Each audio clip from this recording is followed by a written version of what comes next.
Progression number 3 for pistols. This is what we're talking about. Squatting mechanics applied to something that's on a box. The reason we're doing it on the box is because we want to eliminate that component of that strong leg holding that L seat kind of position. Take that away. What you guys saw from the side was that I was just stepping up and down, but what you didn't see from the front was that there's a rotational component that goes into this. This is what happens. Anytime there's unilateral loading, meaning that I'm loading my system off axis, off the midline, my body is always going to see this rotational vector going in. What that means is just that how our skeleton and muscles are set up is that they hold, the muscles hold the skeleton up by rotating externally, opening things up.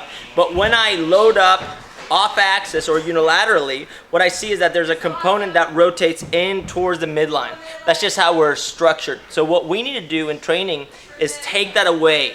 External rotation, resist that rotation.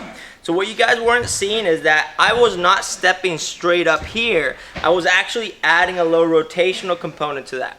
And why do I do that? Well, it's very simple. If I can resist rotation from the spine, from the midline, I will be able to create a projection locally at joint level to be able to apply better force. So instead of just bending over here to initiate the movement like I would do on a squat that's bilateral, I would go here off to the side. And how I measure this is pretty simple. If my femur is sticking out X amount of degrees, I'm going to rotate into that femur equally as much from the midline, from the torso, and follow that line. And then finish in a squared position. Same thing on the way down. I'm going to descend, but I'm going to descend with that rotational component. So I'm going here, bend over, rotate into it, finish strong once I'm on the base. So that's super important to understand. So the next level that we're going to is the following.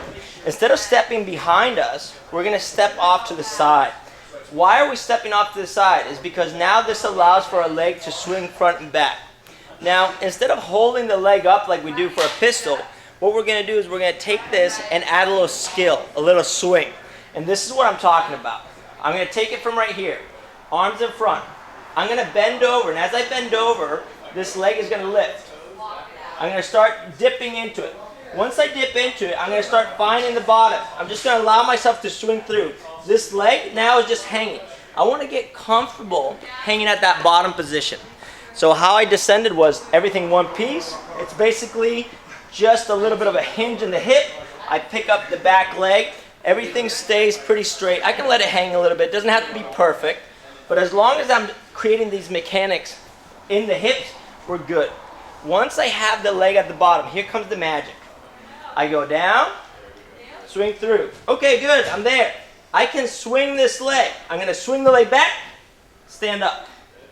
That swing of the leg gives me a lift. And this is just adding skill into the picture. And this is just another way of progressing the pistol and allowing it to be stronger. Once you feel really comfortable with that, you can actually now not swing the leg as far back, keep it slightly in front, and that will eventually just turn into a pistol. And it doesn't matter if it's not perfect. It can be right here, foot down. I sit back, I just let it slide. Oh, bring it up. Oh, that's kind of my pistol. Now stand back up. You can swing through until it becomes completely vertical and upright. Basic skill applied to strength movement.